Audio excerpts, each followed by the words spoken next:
All right, welcome to a new edition of the Daily Fantasy Flex podcast, the PGA edition.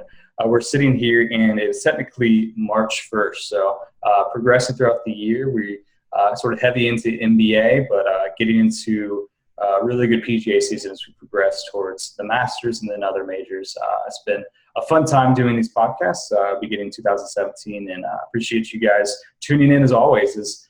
As always, I'm joined by my co-hosts, Peter Jennings and Colin Davy. Colin, how are you, man? Guy, it's Sloan week this week, so I'm all excited to head to Boston, MIT, see what all of my fellow nerds are up to this week. And the icing on the cake is, rumor has it, that none other than my other co-host, Peter Jennings, will be making an appearance and doing a panel. Is that true? Oh, wow. It's true. Hoping to do better than the panel I had a couple of years ago where I was not my best performance. So hoping to rebound, but stoked for Boston, and Sloan's always a great time. And yeah, someone might have a chance to win the hackathon, not named Colin this year, because Colin decided to take himself out of the ring. Yeah, I figured I'd give everyone else a chance. I'm being gracious like that. Don't bullshit us, Colin. You're not being gracious. You're just locking in the back-to-back champ. There's only downside for you at this I am undefeated. Yeah, it's diminishing. Like, I am going out on top. I will never jump a shark for this competition. I would love to do it a couple of years from now, like when they have a bunch of winners and we can have like the TOC type format or something. But yeah, it'll be nice to go to this conference and just kind of like enjoy it, instead of doing my usual competition prep work. Yeah, no, it should be a good time. I've never actually got to go, but it's definitely something I want to do the next couple of years. Just a lot of cool panels. I always read like the super long PDFs of studies that guys do afterwards, but I'm sure that it's cool to actually be there and hear these things in person. So they've got a golf panel. I'm definitely hitting that one up. Yeah. It sounds suspicious. When is that, Colin? That's Friday morning. All right, so we got to hit that up. That's why I'll first see Colin in Boston. Oh, definitely. There. I'm going to be picking a fight with those people, and just like I'm going to end up in a prop bet by the end of a Sloan panel. That's like, can we put a prop bet on me entering a prop bet and go full inception? I want to get in a prop bet as well, as long as you're behind it. I just want to back your side. Oh, 100%. All right, we're going to figure that one out for sure. Sounds good. All right, so let's quickly touch on last week's Honda Classic, as we normally do. Interestingly, none of us had Ricky, I don't believe. So even though he was one of the favorites, we've been in full operation hashtag fade Ricky for going on pretty much a year of this podcast. So Colin, this one finally came back to bite us. Yeah, it did come back to bite us, and I actually am going to treat this as the confessional. I was hoping you wouldn't bad lead up with it, but I did in fact play Ricky in pretty much all my lineups this week. Good for you. And this is not meant to be a brag. This is meant to be a confession of my sin, saying, what the hell happened? We've been putting fade Ricky as our water stamp forever. And this is what getting into GPP and game theory and ownership really starts to say. In full defense, I thought Ricky and Justin Thomas were basically the same play, so I was kind of split 50-50 between them. But I think when I'm thinking about, how to distill metrics and ownership and at least at the top end of these GPPs, I think the simple metric you can look for is essentially odds to win versus divided by projected ownership. It's almost like their win equity versus percent owned, right? Yeah. And I thought this was the perfect spot for either a Ricky or a Justin play this week.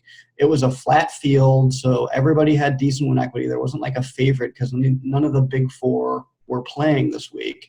And I thought everybody was overweight on Adam Scott and Sergio Garcia. I thought people would be priced out of Ricky and Justin. They were. I played accordingly. And I think Bales even put it best. GPPs on some level are not what you believe is going to happen, but what everyone else believes happened, and just doing the opposite. So it is a brave new world where Ricky Fowler ends up as a good GPP play. It went against my core, just everything I've been saying, but it worked out.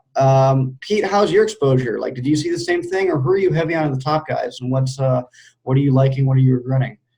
Yeah, I regret not having more Ricky, given that he's from there. That's the one thing I didn't take into account. He's been living in Jupiter for about 7 years, so I think that's definitely a relevant data point that I didn't consider enough. But Yeah, I mean, I regret not having enough of him, not enough O'Hare, who you mentioned, just loading up on kind of the chalk. So that was the mistake I think I made last week. I mean, worked out really well 2 weeks ago, just being all in on the chalk, and then Peters was relatively low owned.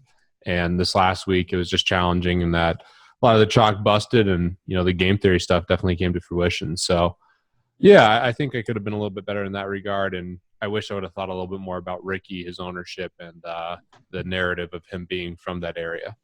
Yeah, where are you at with all things essentially chalk fading? My kind of approach is I've kind of been dipping my toe into the water is just like the simple one is fade the top 5 guys who I think are going to be the highest owned and build around there. I think the payouts there, I mean, it's like, I think what a lot of people, I mean, you've played a lot more GPPs than I have. So you can probably get a good sense of like, I don't think the average player knows how hard it is and how high you have to be from the rest of the field in order to access those truly high payouts and where all the equity is, right? So I've just always assumed that you have to just have super low ownership and chalk is almost like a death sentence. You're a little bit more willing to play chalk than I am, or at least have been for a while. Are you adjusting on that? Are you considering that? Like, where are you at in your process? Oh, I'm certainly adjusting. I think you have to. And in the past, I mean, a lot of these guys I think are the highest EV plays. They just weren't that heavily owned. There are names that we've done a lot of work on and the data will back up, and they just didn't used to be heavily owned because golf as a market and DFS wasn't that efficient. Now, I think there's a pretty big movement towards data analytics, and I think we've made a big impact with FantasyLabs, and just in general, the whole market's getting more efficient. So have to figure out you guys who still have a lot of estimated value but aren't going to be as heavily owned. So that's the challenge, is sacrificing EV for leverage and doing it in a good way versus just taking bad players to be low owned. So that's the challenge I'm still fighting through. Yeah, and I think the nice thing about GPPs, unlike cash, is that as the market gets more efficient, I think cash just profitability just dries up as people get smarter because there is kind of a closer to correct play. Right. Whereas GPPs, it's just now becomes a function of our ability to adjust accordingly. Game theory, ranges when you're playing heads up, no limit or something. Yeah, that's a good point. So we do have this PGA ownership dashboard. We encourage you guys to check that out. It's a really fun page to see where your exposures are on golfers relative to the field on DraftKings, and it's just a fun page to pull up throughout the weekend and be able to sweat your guys and figure out which guys you need to cheer for. So interesting that we have like a volatility GPP grade. Just sort of ranks the ownership levels of guys in high stakes versus lower stakes. The biggest difference, sort of just measuring sharp plays. Biggest difference is Molinari, Sergio, Paul Casey, Brooks Koepka, Grillo, Knox, and Bradley. Any of those guys stand out as sort of weird to you, Colin? I don't like. I see why everybody did Grillo for sure. Yeah. It was kind of, if you want to talk yourself into ball striker, Keegan Bradley. I don't know, that one was a little surprising. Subject here, I guess it was a little bit, but I guess if maybe if everyone says his knock is putting and it's the most luck-induced, I don't know. I think the payout structures are also different, as you move in stakes, because the fields also get smaller. So you're also kind of playing a different ball game to some degree, or at least your weights between EV and ownership shift dramatically in terms of what you value. I don't know. I haven't taken a look at too much what the nosebleeds are doing in the Thunderdome and the 300 buy-in and all that stuff. Right. I think there's still so much dead money to be found in the birdie and the dog leg that I'm just still drinking from a fire hose over there. Fair enough. Okay, sounds good. That's I think enough on the Honda Classic, but I do think this is really useful to go over ownership for the past week and just sort of figure out where where you might be messing up, with your ownership and exposure. Maybe some guys that aren't as sharp as the plays you could be making. So always good to recap that, I think. But let's get into this week's tournament, which is the World Golf Classic Mexico Championship. It is in Mexico City. I'm not going to pretend to or understand the name here or try to pronounce the name of the actual golf course. But it is a relatively new course. they haven't played it. So if you're looking in models, you won't find anyone with course history, which I think is an interesting conversation. So Colin, I'll kick to you. I think the most notable thing is that the course is played at high elevation, but are there sort of just comparable courses that you're fitting here, or what are you doing? My default with the majors especially is I just go no fit, no history whatsoever. It's probably elite compared to having some subjective knowledge. From what I hear is it's like, I mean, it's a long course, but like you said, it's at altitude. So there's almost like a course field effect here where it's going to play, I think, a lot shorter. I hear, I mean, from what I read, like people are kind of comparing it to Riviera, maybe a little bit easier, so kind of more of an accuracy course. I don't know. I just look at some of these hole layouts are really confusing to me. Like there's 600-yard par fives, but they're not going to play like that. So I don't know. Like the other reason why I like the accuracy angle is ball control at an altitude is probably going to be an adjustment that people have to, account for. Because correct me if I'm wrong, but I don't think that there's any tour event that's played at altitude, right? It's all the Florida and California. Like they don't go to the mountains. I don't think there's anything that swings to Colorado. I'll ask my Colorado native down here in a bit.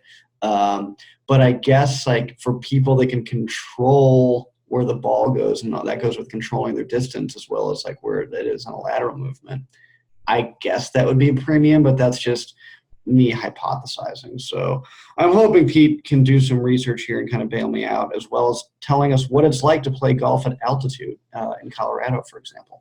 Yeah, playing golf at altitude is great. You feel great about your game. You hit the ball farther, and it's fantastic. So Rory, or the PGA Tour account, tweeted out that Rory was hitting his 8-irons 210 yards. So, yeah, I mean, it basically means that golfing on the moon. Yeah, I don't think distance is going to be that important. And some of these guys are talking about how how tight it is off the tee. So I definitely think accuracy is definitely the angle to take. I think a lot of these guys are going to be able to reach the par fives and two in a lot of spots. I think there's a lot more. We don't have a course history, obviously, but I don't think that just straight bombing is going to be very valuable, just because everyone's going to be able to get there in a lot of these spots because of the elevation. So we'll see how it plays out, but I'm leaning a little bit more towards accuracy and just long-term adjusted round and chasing the birdie makers because it is a no-cut event. Pete, I'm curious, like, is there any edge to, like, identify – this is probably the answer is no, it's dumb, but, like, just identifying which guys have really elite caddies? Because, like, if guys aren't used to playing at altitude, these caddies are really important to help them sort of adjust their clubs to the course that they're playing at. Yeah, I mean, I think that there's merit to that. I mean, obviously, hopefully you can figure out, okay, I need to take this % off all my clubs. In Colorado, normally it's like, all right, I'm going to take, if you're coming from sea level, I'm going to take 10% less club, or maybe a little bit more in Colorado. But if I'm going down, let's say I hit my 9-iron 140 yards, I'll normally take off like 14 to 15 yards. To basically account for that. So I think these guys will be able to dial it in. They've had a good amount of time, and they should be able to do a pretty good job adjusting to it. But, yeah, never hurts to have a bad caddy. Dustin Johnson has his brother out there, but doesn't seem to matter. So I don't know. We'll see what happens here. I'm definitely curious to see how this plays out because it's a no-cut event and we don't have history. So I'm trying to decipher where the edge is. Yeah, the no-cut event is another important point here. And it's going to be curious because there are a lot of guys who focus highly on course history. So you could sort of almost use that to predict ownership. Colin, do you agree with that? That, there's a certain part of ownership that goes towards guys who just crush the course. So now that literally no one has course history, it's sort of maybe a little more difficult to predict ownership, or maybe it's just going to go all towards like something like a long-term adjusted round or just how a guy's playing recently. Yeah, 100%. I think the course history is an input in terms of like that does drive ownership to a degree. I think like it's probably going to be at the margins though. I think so much of ownership is just driven by people looking at essentially odds per dollar, and like certain tout recs like also just tend to drive ownership. If anything, like you probably just want to end up fading who all the big names are recommending anyway, because people are kind of be leaning on them more as a crutch, I think. So, I mean, I think if you just fade, like, pick your 4 favorite golf touts and just fade them, I think that's like that's your cheap and easy game theory for this week. Okay, fair enough. Well, let's move on to just talking about some golfers. So we're going to sort of discuss who we think might be some of the chalk plays of the week, and then we'll move into a segment of sort of using what Colin described as just ownership leverage points of, maybe where we could get off. Last week, Sergio and Scott were guys that we predicted to be the chalk, and then we talked about a guy like, Ricky or Colin did earlier the show as a potential pivot away from those guys. So let's start with chalk, and then we'll move into our pivots. This is obviously a field that's really loaded.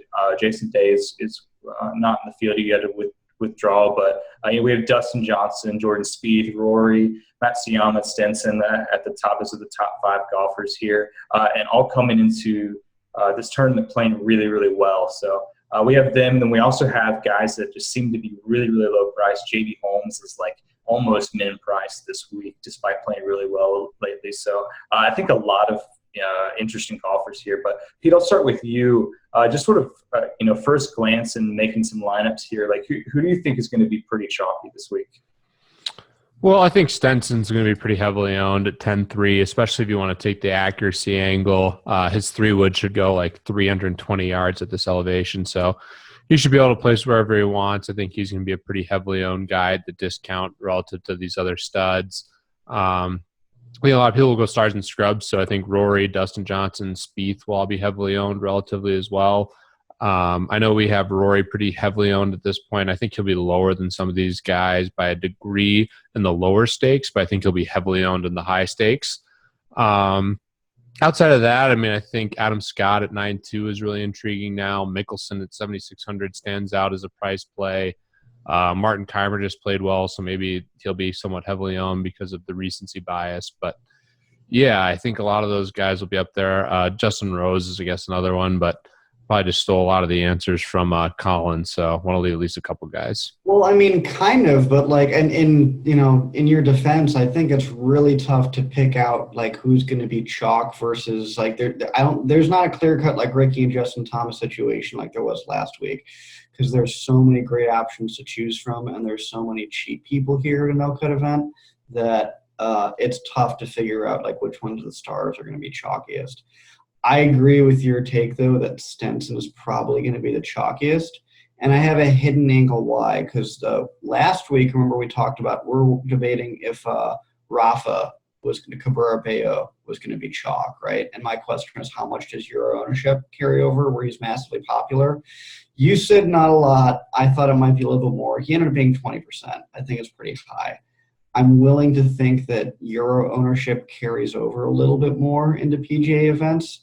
And Stenson is massively popular on Euro. I think that'll be in a lot of people's muscle memory. I mean, he gets up to something ridiculous on these smaller slates, like 67% when it's him versus the field, and justifiably so. But I think Stenson has great value here. But like, if I had to pick someone that's going to crack 30, it would be Stenson for sure. So where do you go for that? Where do you pivot? I think if you're going on pure ownership, I think the answer has to be Hideki Matsuyama, just because he's just kind of in a slump right now. I think a lot of people are going to be off him. I think he represents, not great value. But like, I think he's the only one with a prayer of being low owned, essentially above 10K. So I don't know, like, what I'm more curious on is, do you think it's worth the ownership? Let's say I am right and, he's below 14% compared to some of these other guys. Do you think what I'm losing in equity is worth the trade-off there?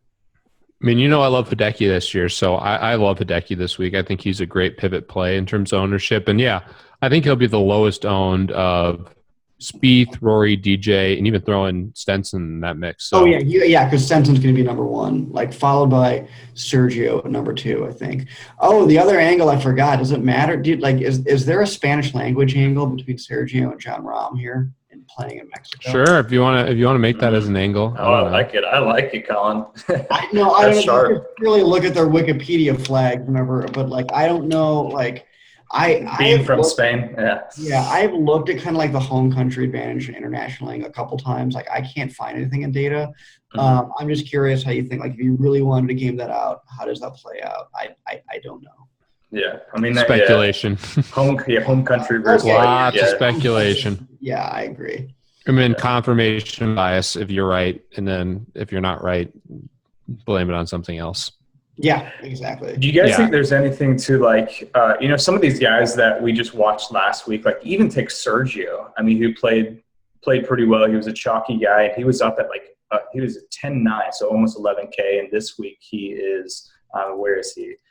He is at 8.5. So you think, just looking at price points, like people are going to be like, wow, Sergio was 11K and chalk, and now I get him at 8.5. Do you think that will have anything to do with ownership levels, Colin? There's just guys that were really expensive because of a weaker field last week? Yeah, probably. I think like there's a decent amount of signal of high ownership and people going down in price, but like still having like when they go down in price, but they essentially met expectations. Like, yeah, that is a drive of ownership to some degree, and that's a valid like signal that does drive ownership. So it's for that reason that I think I am also fine putting Sergio in like my top 5. If I had to pick chalk this week, I think he'll be up there. Yeah, another guy that's sort of in that same ballpark is Russell Knox, who, we talked about last week. He was sharp play by PGA ownership dashboard standards. He was pretty highly owned in some of the higher stakes tournaments. He was 9K last week, and now he's at where is he? At 6.9. He's at 6.9 in this field. So I've never considered Russell Knox a sharp play. That is like Pete and I's eternal fight, I'm pretty sure. No, that's fair. But I do want to get into, we talked about, some of the potential chalk here. I think Stinson is, I think we're sort of all in agreement there. But if we want to go stars and scrubs, I think we're going to have to look at some chalk down low. And I think J.B. Holmes really stands out his price point, but it's sort of this lower range. Who do you think are going to be like the lower chalk scrubs that people are going to use to get in the Hendrick Stinsons, the DJs of the world, Colin? Well, give me a price point. What are we considered low price? I mean, like, I don't know, set like just under 8K. I mean, like just be able to get in. Yeah. Yeah, I think Holmes will be up there for sure. I mean, in my sweet spot right where I want him. He seems like really cheap. Yeah. Give me Thomas Peters versus Holmes all day. We can. Let's book that as a prop bet, right? Oh now. Yeah, that. Please, Shit, easily. Like, yeah, I knew. It doesn't matter if I can't not take that bet. Wait. We're getting ahead of ourselves. No, I know. I love Peters this week, but yeah. Yeah. So the guy that I can't figure out if he's going to be chalk or not is Brendan Steele. I had not him last week, and I thought he was going to be I thought he was one of the best value on the board, and I thought he was also going to be like middling owned. He ended up being the 3rd highest because it's tough to crack that high ownership without getting heavily recommended around the industry. I still think once everybody's recommendations and articles are done floating in this week, I think his predicted ownership will rise to probably he'll be pretty chalky. I think Steele will be pretty chalky. He had an interesting week too. I don't think we talked about the 9 that he put up on made a 9 and still made the cut. What a and still had like the 6th most points of the entire it wasn't like total stud. That dude is meant for DFS. It's hilarious. All right, who else will be on? I think Mickelson will be. He always has. He kind of has a base level of ownership. It's just going to be high no matter what. He seems really cheap as well. Just sort of relative to his talent, 7.6 just seems really cheap for Phil. Yeah, he is coming off surgery, so I don't know how much you want to discount that. But yeah, I think your other bets for essentially chalk are going to be the people that played well last time. Martin Keimer will be up there. What do you think about Hatton? He was a guy who played well. He seems to be fairly priced here. He'll definitely be up there for sure. I don't know if he's 8.3, so he's right around here. I think he's going to be solid mid-range chalk right with Sergio. Rafa Keimer sort of in that mid 7K range. I would probably be a little bit more bearish on Rafa's ownership because I think like he's finally like this is the one spot where like he thrives on ownership and then when he's in the mid range and like a Gary Woodland type spot, I think there are finally enough people above him that like he might be a little bit diluted, but like I'd still put him as a lock for double digits for sure. The other one that I don't know, like what I'm curious, I think the other biggest intrigue to me, the one I have the toughest time setting a line is Matt Kuchar. Because normally he's just wildly popular whenever he's cheap, but it's a no-cut event. So how much of his ownership is driven by his cut making? Pete, I'm going to set a line at Kuchar's ownership, 12%. I'll take under on Kuchar. I think there's other guys this week that people will be more interested in right around that price range. I think Louis Oosthuizen will actually be more heavily owned than Kuchar, even though there is some risk there. But I think people I'd agree with that for sure. I think So do you think that some of these guys that are just like cut makers that we use in cash games, whether it's Kuchar or whether it's even a guy like Grillo or Rafa, do you think those guys are going to be a little bit overvalued? I don't know what people. We don't do enough no-cut events for me to like have solid opinions on what is valued in terms of all that stuff. So I don't know if I had to guess like where's the industry at. I would probably guess that people see no-cut and probably feel free to go hog wild with high-risk players. That's why I think JB Holmes is just going to be way up there. So I guess that the no-cut. JB's going to be spraying it out of bounds, boys. Can't wait. Out of bounds. Can't wait. Wait, are our props on the DK points or are they on finish? I did them by DK points for this last week, and that's better. We should do it on DraftKings points. We really should. Yes, it hurts my stance. We are a daily fantasy company. It's almost like we should work in daily fantasy. It hurts my stance a little bit, but yes. JB makes a lot of birdies. It doesn't matter. We're both. I can't go back. I'm going Peters over JB. So that's right where I want to get into here, Pete. I think JB and some of these other guys that we just discussed are going to be pretty chalky down low. So who is the guys that you're pivoting? Is Peters really like a guy that you're going to go heavy in to get away from JB? They're similar price points. Give me the Peters this week. Yeah, you're going to go heavy on him if he's heavily owned or not heavily owned. Like not necessarily. Yeah. What are your guys' thoughts on Vegas? A really, really good tournament last week, and he sort of popped in models for me as well, and has put a lot of good tournaments together lately. He led the tournament in tee to green, Colin. You got to love that. Number one tee to green last week, Vegas. Your favorite stat. Good for him. Well, yeah, I'm sure there's like the hole-in-one probably skewed that just a little bit. It helps when you skews DraftKings scoring quite a bit. Yeah, but I'll actually wonder. That's probably a little bit of an outlier to agree. But yeah, he's been good so far. I wonder how much people just see like. I don't have a beat on like what is his last people to see a high number on DraftKings scored and not realize that a hole-in-one drove like a huge amount of that. I think he'll be like decent. I'd put the line at about 10% for him in a 72-person field. That's pretty average or standard.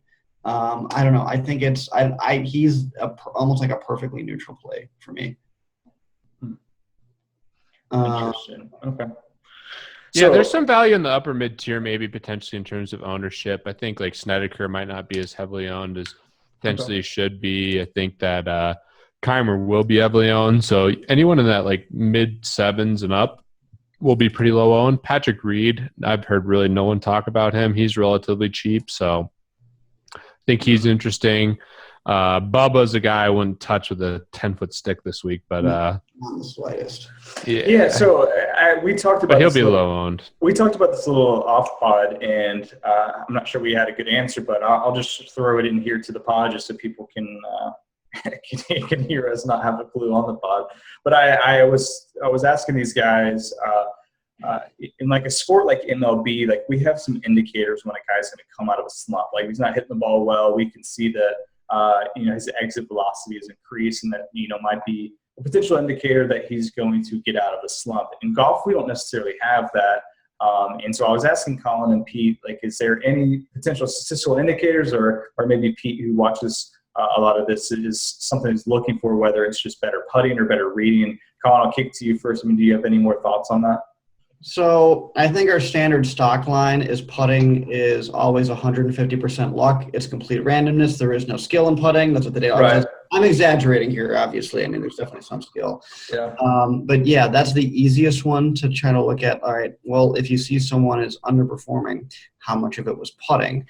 The other one that like I actually want to explore a little bit, and I'm hoping there are people to talk about at Sloan this year, is club head speed. Is kind of being like a reliable indicator of, you know, like it's like as long as that is consistent and as long as that is on track, then usually good things happen. I think that has a chance to be kind of the next like pitch effects and hit effects type data we're getting out of baseball, you know, where you look at like if all you look at is like, you know, exit velocity of a batted ball, then like that, like as long as that is okay, then like I don't like that is usually like a leading indicator of like a slump buster. As long as that's fine, he'll regress to normal. So it's like this speed of the club head. Are you looking for like a potential injury or just not playing well? Because like we do that for MLB for pitchers. Like we look at their fastball speed just to see like maybe there's something wrong there. Maybe they're working on something. Is that sort of what you're talking about? Yeah, as long as you say like if their results are poor but their club head speed is fine, then you just say like, all right, it's probably noise. Just variance. If it drops off, then okay, maybe there's something fundamentally wrong.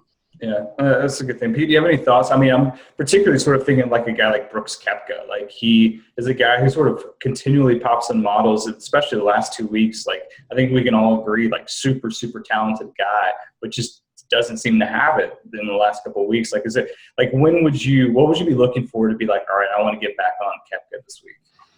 Man, I wish I knew on that stuff. It's definitely the biggest challenge in DFS golf is figuring that out. You know, you see someone who's, you know, one challenge we've had over the last year or two is the people switching from the anchored putter and figuring it out on the greens with some reliability. And I don't really judge by making putts. I just judge by the lack of three putts and things of that nature. They get the pace down a little bit better or whatever. But it's challenging. I mean, you can pick up some narrative things just watching a lot of golf that might be helpful. But, yeah, I think that's the biggest challenge overall is trying to identify some factors where we can say, okay, this guy's been bad.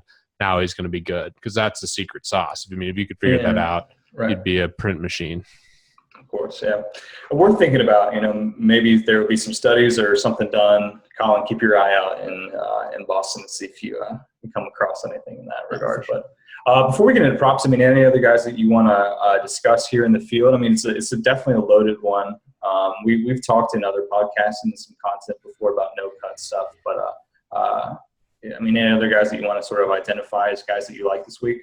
I think the only thing I want to leave with is like I'll float 4 guys that if you want to go bottom of the barrel, 0% owned, I'll throw out 4 guys. I got one of them for you that you're going to name. I like it. I got one of them that's like a lock that I think is a great. I think I know what you're talking about. I have a guess. Roberto Castro is. Yeah, I mean that's definitely one of the. Oh yeah. I'm going heavy on Castro. He's accurate. I like Castro and Peter is just bottom of the barrel. Yeah. I think Castro's going to be like 3. Yeah, no, all under 3% owned for sure. I would even take that under for sure. The other guys that I think they're popping is I think will be low owned are like one is Sean O'Hare, which I'm kind of iffy about. He had a decent week. Like me, I could see people maybe recommending him, so I'm not super sold on low ownership. But the other guys that I really do like for low ownership also are Scott Piercy, who we always seem to talk about in the weaker fields, and like I think he'll be fine. And then William McGirt, who had I knew you were going to say Dirt McGirt. Okay, like that. Well, I mean, I figured Castro was the lock. Dirt McGirt was like the So those are my like if you want exactly nobody owning them, those are I think my best like bang for the buck. Yeah. And I'm curious if you I think you clearly like Castro, but like what do you think on the other ones?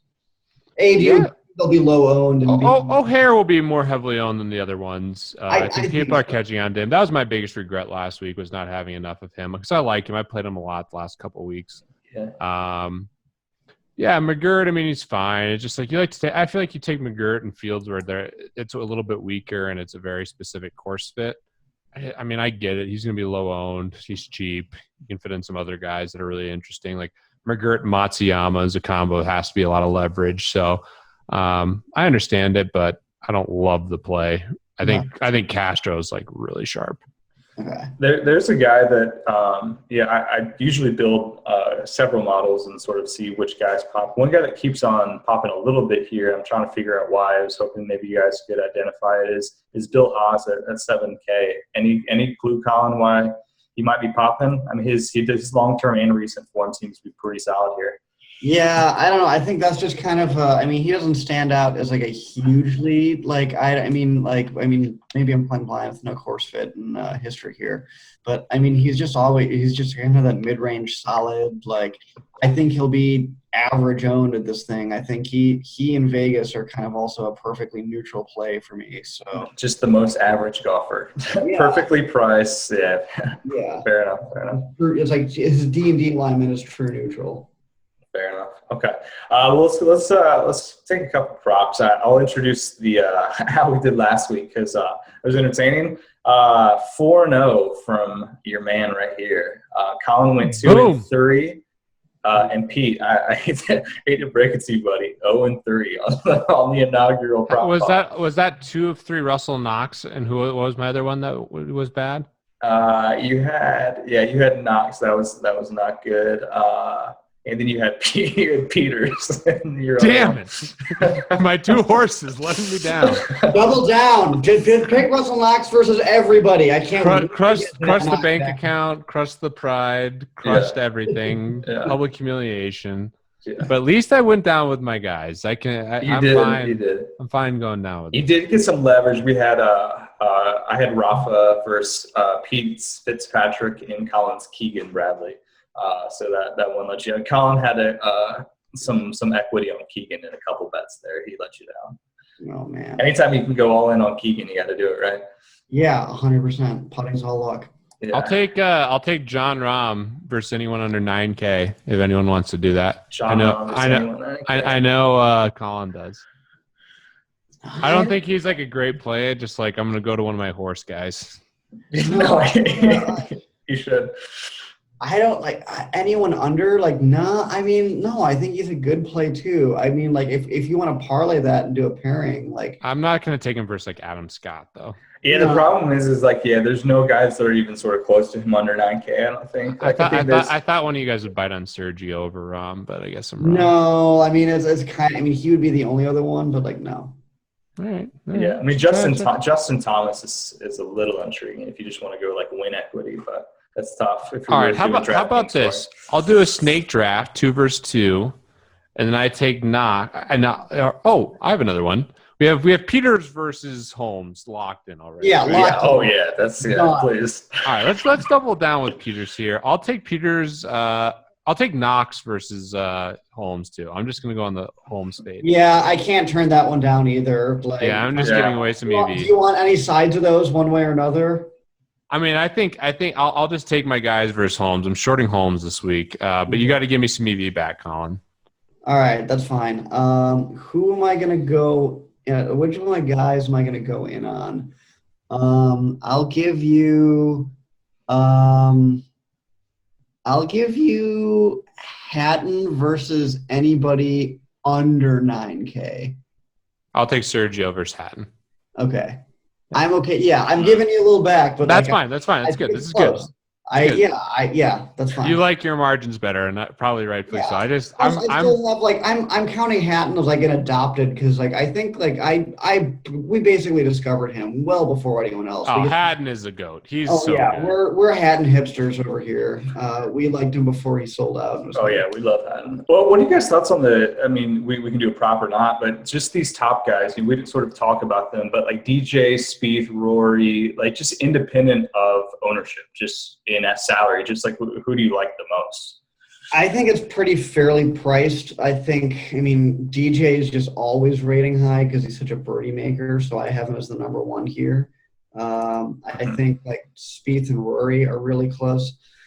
How about this? I'll take Spieth and Rory. You take DJ and anyone under Matsuyama. Under Matsuyama, Stenson, done. Done. Fuck. Damn it. Yeah. Yeah. I knew I was screwing that up. I was trying to think about the pricing. I wanted Stenson. Yeah, That's I'll take. What? No, I'm calling I'll take for Colin's side on that. I called it. It's out there. You got it. Yeah. The one thing we didn't talk about Rory too, and Pete, I forgot to ask you about this. Like he is coming off of a cracked rib, right? What do you think Rory's injury is like? Yeah, and back injury. I mean, there's all sorts of stuff. But he played golf with Donald Trump, so he's got to be ready to win, right? Right, because I mean, the president does have restorative healing powers like that, right? I mean, Mar-a-Lago. Everyone knows Mar-a-Lago was built on the fountain of youth that Ponce de Leon was looking for when he came to Florida. That's just science. So I think that's a sharp play. You're right, healing power. Perfect. That's exactly the analysis I was going to give. I mean, yeah, we're speculating. It's a spot where I don't think he's coming back unless he feels good. He's been playing, obviously, it's like Pro-Am stuff and these other rounds. So the other thing that gives me a little bit of confidence about his health is the stat that PGA Tour tweeted out that he's hitting his 8-iron 210 yards, which obviously is skewed massively by the elevation. But still, he's got to be close to a go. And in terms of birdie making, I mean, I think when healthy, when right, he's one of the best birdie makers on tour, if not the best, especially when you factor in the birdie streaks, which he was great at last year.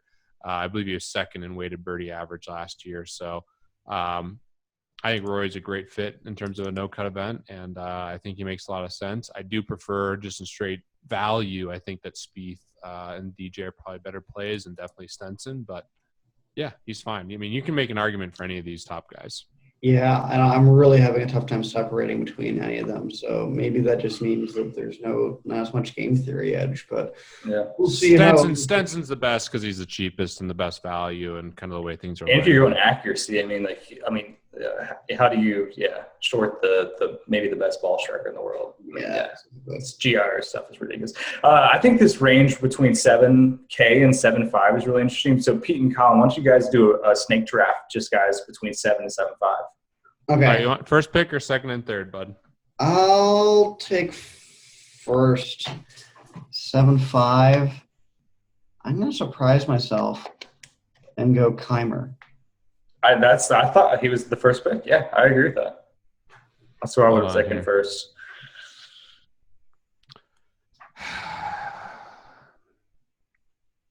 Oh, Pete is thinking. I know. There's a couple guys here. Yeah, I know. This is why I want to do this range, because I think this is probably the most interesting range of the week here. All right, I'll take one of my guys just because. I'll take Cabrera Bello and Grillo.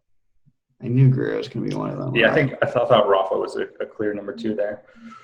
Last one. I know who you're taking. Take O'Hare, bud. No, like that. He's not even close actually here. Like, okay, all right, that's good. I can't believe I'm doing this, but I'm going to pick Oosthuizen. I picked last week, and I'm picking Oosthuizen now. Just God, what am I?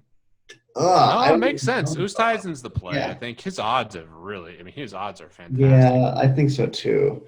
I feel really dumb. He's 41-1, and Cabrera Bello right now is 96-1. Yeah. I mean, if you want him over Rafa, I'll take you up on that. All right. Oh, I'm gonna throw out a Euro special only because we don't talk about Euro anymore. It's tough to find part of the fun parts of WGC events are finding the Euro players that no one's heard about and are your secret weapon. Like normal in years past, that would have been Alex Noren for sure, but I don't know. I'm a little bit bearish on him. My Euro guy that I like the most outside of Rafa, who basically is a PGA mainstay at this point, is Bernd Wiesberger, who has some quietly good results on the European tour that I think might be overlooked. I'll give Bernd Wiesberger versus anybody 71 and under. Yeah, so is there anyone? No, 72 minus Oosthuizen, because I already picked him. 72 minus Oosthuizen. Oh yeah, this is a chance to get all the leverage and go 0-7 again this week. I'll go Peters. Oh man, just all the leverage on Peters. Oh, just all of it. I could have hedged and done. I could have done Knox too or Haas. I mean, those guys are better plays, but give me the Peters. So you're gonna go. So you'll give up JB on that one, Colin? Oh man, I mean, I set the terms. Yeah. Any stances on Patrick Reed versus Phil? That is an interesting one. I'll take Phil. Yeah, I would take Phil too. Yeah, I was hoping that you guys would go Reed. I don't know. Maybe if there's enough Euros in the field that Patrick Reed thinks it's the Ryder Cup all over again, and he just turns like into Mecha Godzilla. I don't know. I don't think like that. I don't think any of these guys care like a ton about this other than the paycheck. Let's be honest. There's no history here. It's wacky elevation. I mean, this isn't like an event where like, I'm not buying it. That's why I'm just hoping my young gun Peters is just gonna fucking come out and crush. You better be. You're loaded up. I am leveraged. Pete's all in on the Peters. All right, I think that's enough props. We'll keep track and talk about this next week. But I think we'll end it. We're going to do an additional segment / of videos. It's going to be something with us playing in a 3-max. Colin, I'll let you just quickly tease that, and then we'll end it here. Yeah, so we got to make our picks too. Picks. I'll mention our segment really quick. Starting next week, the three of us are all going to be entering the 3-max Eagle, and we're going to have a little contest among ourselves. The person who makes the most amount of money in the Eagle exclusively at the end of the year wins our little mini league. And we're going to do a segment about it. We're going to take a look at each other's lineups every week in kind of a separate video. Analyze the play, go over what we're thinking, say what we liked, what we didn't like, and just kind of really get into actual lineup discussion about actual lineups that we are actually playing. I think it'll help put a lot of this game theory stuff into context and just instead of just talking about players in the abstract. I'm looking forward to us having yet even more action amongst all of us. That'll be good. All right, well, let's pick some winners. Pete, you wanna go first since you got crushed in the props last week? I think I went first last week, so okay. I think I'm last or something. I just want to keep at least some sort of order. Colin, you want to go first? Yeah, I'll go first. I'll chalk DJ. I can't not. That's fair. I'll go Jordan. Yeah. All right, I'll go Stenson. That's such a wimpy move. You know, it's close. Like I know you're on Rory, but like it's. No, go Stinson. I mean, go Stinson and Peters. No, go Stinson and Peters. There's the balls. Come on, throw some. I'll go Rory. I can't look in the mirror if I don't go Rory. Yeah. So Rory Peters for you. Wait, what is the threshold for price? Under 9K. Yeah, I'm not going Peters. You can't go wrong. It has to be under 9K. Yeah, I'm not going to leverage myself anymore. Man. It's between two guys. Let me think about this. Yeah, I'll go Sergio. I think that's the right play. Okay. Under 9K. I will go where's Sergio? Yeah, he's 8.5.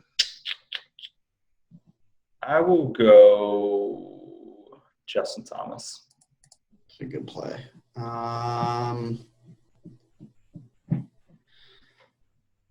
Gary Woodland. Yeah, I hear you. Yeah, that we just went so chalky right there. We just went down. Like I think those are the optimal 6 picks. Yeah, maybe Stenson over Rory if you really wanted to nitpick. Maybe. Close. Yeah. I know myself. I think Rory and Jordan might be close as well. So no, give me Jordan all day. I'll take Jordan versus Spieth right now if you want, or I'll take Jordan versus Rory if you want right now. I mean, I just took him over Rory. I'm just saying that I think it might be so. It's not super far away, but all right, boys, it was good pod. We will end it there. Thank you guys, everyone, for listening yet again. We will be back next week as usual, and we'll introduce this video or whatever it's going to be with the 3-max Eagle on DraftKings. We're excited to do that, but good luck this week in the World Golf Classic Mexico Championship. Hope to see you guys at the top of the leaderboards.